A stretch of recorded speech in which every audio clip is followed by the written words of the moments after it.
Most serial killers have been documented throughout the centuries, as well as the research between male and female serial killers. A male serial killer will likely murder because of childhood trauma or rejection from the opposite sex. Most times, their victims will be a stranger because of either power or sexual pleasure they get from killing a person, while a female serial killer will have motive for either financial gain or revenge on someone they know.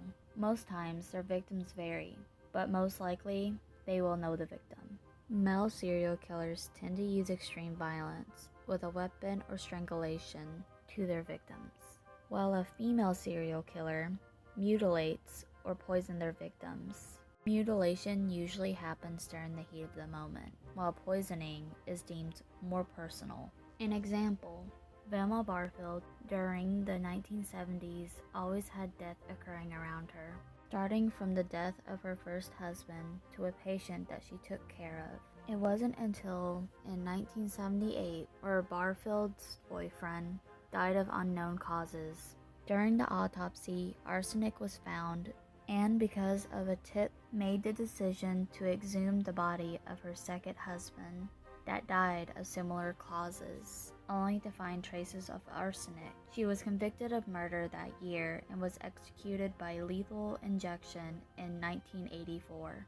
Centuries earlier, poison was not always used for financial gain, but to help women in unhappy marriages, especially during the Renaissance era, where women did not have the same freedom as women do today, mainly because women did not have the choice to pick a suitor without their father's permission.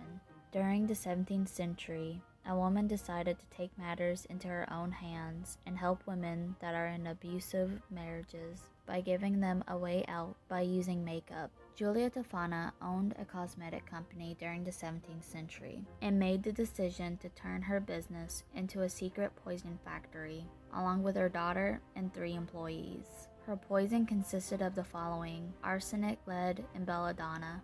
Belladonna is least surprising of her concoction, due to it being a beauty standard to dilate the eyes of someone's pupil around this era. It did cause blindness with excessive use, and lead was used for makeup back then until October 30th, 2018. Giulia first mixed her poison into powder makeup, and her clients would do the rest by mixing the powder into their victim's food. This lasted until she made a vial of poison, stirring it up by making it appear to be a holy religious oil by the name Mana of Saint Nicholas of Bari. The liquid poison in this vial was odorless, colorless, and tasteless. This poison could kill someone with at least 4 drops sporadically. Over the span of nearly 50 years, she achieved in helping cause over 600 men to die from poisoning, and would have been more if a client of hers did not get cold feet. During the 1650s, a woman decided to buy a vial of aqua Tofana to poison her abusive husband. As instructed, she put some poison into the soup she prepared, and as her husband was about to eat, the client started to feel guilty and stopped him.